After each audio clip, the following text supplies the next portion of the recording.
I came to Adi Da in 1973 at the age of 21. I first saw his picture. I was working at a bookstore in Boston called Dow Books. I was in the stockroom in the back. It was a flyer for the Knee of Listening, his autobiography. Adi Da had swept hair, he was wearing sunglasses, and he didn't have a shirt on. And I grew up in Los Angeles. He was in Hollywood, to be exact, at that time. And my first reaction to seeing him was, those people in LA, they will believe anybody's a guru. Look at this guy. He was too young, too hip. I was looking for a guru, somebody who knew. But I expected him to be a Tibetan of considerable age or an Indian. So I didn't buy that book. But a friend of mine in the store did. And when it came in and I read The Knee of Listening, it blew my mind. It was so direct. He cut to the root of things. And the next book was The Method of Siddhas, or now called My Bright Word, and in there's a talk called Money, Food, and Sex. And when I read that, I knew I was had. Here was somebody who knew me exactly, and he could deal with me. And within a matter of weeks, I was in LA and become his student. And when I became his devotee, I fell in love. There's a favorite essay of Adi Da's. It goes like this. I am the person of love who has spontaneously taken on human form for the sake of this world of beings. I am here to be love and to do the work of love. Therefore, give me your attention and feel my regard. Commune with the person of love in every moment. By this means, always feel love, give love, receive love, and be love. This is the first discipline, the origin of the way. So it's that love that has held me to him for the 36 years, and I've been his devotee up till now, and I know will always hold me to him. It's because of that love that my life has been his. And just before I walked down the beach, and I remembered all the times when we gathered with Adi Da, and we'd leave and walk down the beach, and I would be amazed at the ecstasy. So amazed that this being was alive and we were in his company. Who was I? Just an ordinary person. All of us. Yet we were graced to be in a relationship with this being, never deserved, never earned, but somehow given to us. Now, always. Yes, in the late 1980s, Adi Da asked me to write a book on the guru-devotee relationship for Westerners and for the increasingly westernized worldwide culture. Because we're all so suspicious in the West of submitting to anything outside of ourselves. Now, Adi Da really, for the first time, has described what that guru-devotee relationship entails. And I attempted to describe in that book, for the modern times, what the traditional and time-honored guru-devotee relationship is all about. We named that book Love of the God-Man. And that love goes both ways. It was our love for him, but also his love for us. The relationship is the serene blessing in the world. But to tell you about it, there was one day when I gave a presentation in Huge Helper at the Mountain of Attention, and some members of Adi Da's household went back and told him about that presentation. It's about a traditional realizer. And the next day I got some notes which went like this. Beloved said, James, the teaching is not in books. The teaching is on your backside, placed there by my foot on the day of your initiation. And that's really the truth of it between me and beloved Adi Da. Everything I might really know or understand came from him. And at heart, really, I'm a mad bhakta, a Gopal at his feet, who can't stop the tears rolling down my eyes when I see a slideshow like that, like so many of us are. And how did all of Adi Da's devotees fall madly in love with him? By being loved by him first. As he's told us, mine is the first submission, mine is the first sacrifice. Once late in 1983, when I had first come here, it was a week after the island had been purchased. We were in a gathering over in Beloved's bedroom right across the veranda here in Ahamda, Azmistan. It was late in the evening. The gathering had been going on for some time. And I was sitting kind of in the back of the room, but I couldn't have been more than 15 feet away from Beloved, who was on his bed. And then the room, Beloved was radiant. He was round. He was full. And the whole room was irradiated by this iridescent, bright light of grace. It was so bright. And just in that glow, and then all of a sudden, for no apparent reason, Beloved started to mention my name and talk about me. And he told me, I'd come from California, he told me how much he loved me.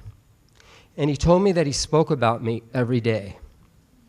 And he turned to the members of his household who were around him besides the bed, and he said, don't I talk about James every day?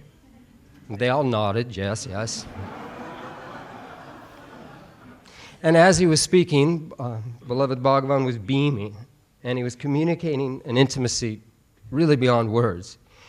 And I began to weep in love, and I told him that I understood what he was saying, and that I loved him too, and I understood how much he loved me, and that I felt it every day, how much he felt that, but he wouldn't stop. And over again, he wanted to make sure that I understood how much he loved me. It went on for a long time. He said he spoke about me every day, he remembered me every day. I was at a loss to respond to that love. And I just said, yes, I understand. Yes, I love you too. Now, in that moment, I simply felt his love. And I was broken open by that grace, that penetration. And I understood really that it didn't mean that he spoke about me out loud every day. But I understood what he was trying to tell me was, and I really never knew what he did, to tell you the truth. But I understood what he was trying to communicate to me was the love and the remembrance that he had and the work he did with all of us, with all of his devotees. He loved me beyond all bounds. He loved me beyond anything I could know or understand. And he loves all of us the same way. A couple of weeks later, when he was at that Love of the God-Man celebration at the Mount of Attention, he sent out a message to tell all of his devotees. He said, I may not know your names, but I know your hearts. And that divine love really is the basis of all of our spiritual practice. He said eventually, some may begin with understanding, but eventually it becomes that love for the Guru. What will you do if you love me? And when we recognize him, when we can feel him that way, what possibly could we not do? What could we not accomplish with that love, that all-accomplishing power, that incredible gift? Now, because I had a background in the spiritual traditions, Adi Da directed me first to run the Don Horst bookstore in San Francisco. And then I became his librarian. He used to say I was his bookman. He said he kept me a book's distance away, he said. And I asked him all the very, very fascinated questions about all the spiritual traditions, and he schooled me beyond what he called my Indian fetishism. I think every part of my body has a blow from his stick about that. But my own recognition of him grew year by year, and he instructed me to look at the books in the library and to study his likenesses and to see if I could find anybody like him. And the more I studied all the great realizers, the more I found that he was utterly unique, that nobody taught like he taught, and that as simply as it rolled off his tongue or it rolled into an essay, that it was the most profound teaching that had ever been given. As he once said about enlightenment, he was never less than I expected, but always more than I ever could have hoped for. Now, knowing the time we lived in, Adi Da always considered it an important part of his work to try to make sense, help us make sense out of all the doctrines of this world, all the secular doctrines, all the spiritual doctrines, all the religious doctrines, because we're confronted with so much. And how do you make sense out of that confusing array of things that we're confronted with. Where's the truth in the midst of all of that? What shines out? And so he named that one and single tradition the Great Tradition.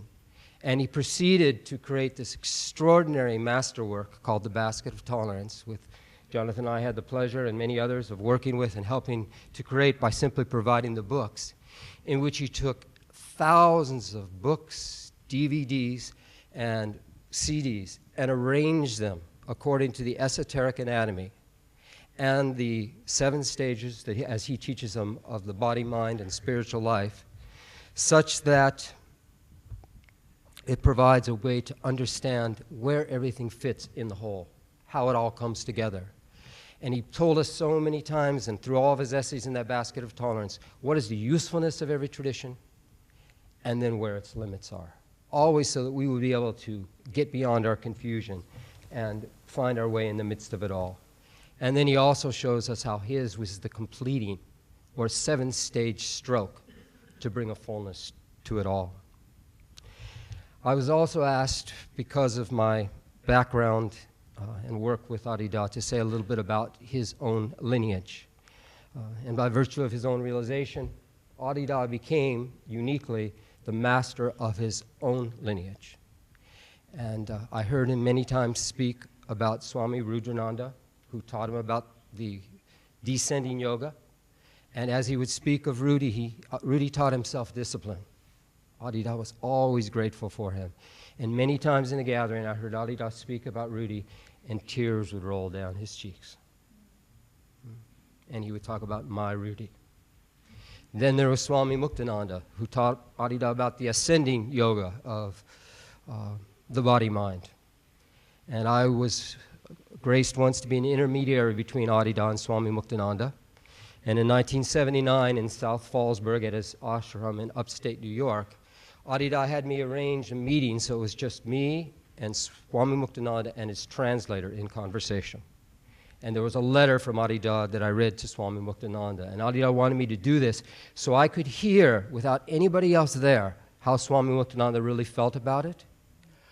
Over and over again in Swami Muktananda's voice, I heard his love for Adi Da in all of his reactions, so deeply that amidst everything else, I could never forget it. Just as I have witnessed Adi Da speaking about Swami Muktananda with that same love in his voice for years.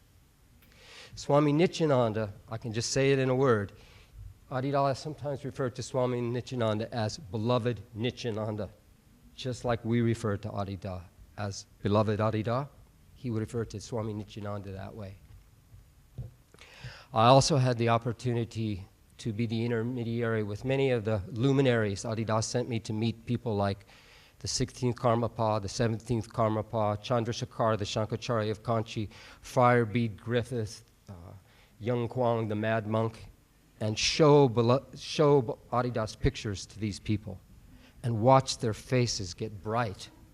The Karmapa was dancing when we showed him a 16 by 20 picture of Adi Da, and he had all of his monks see that same picture, and they started laughing too. And when we came back to tell Adi Da about the meeting, he just said, I know. He was already there.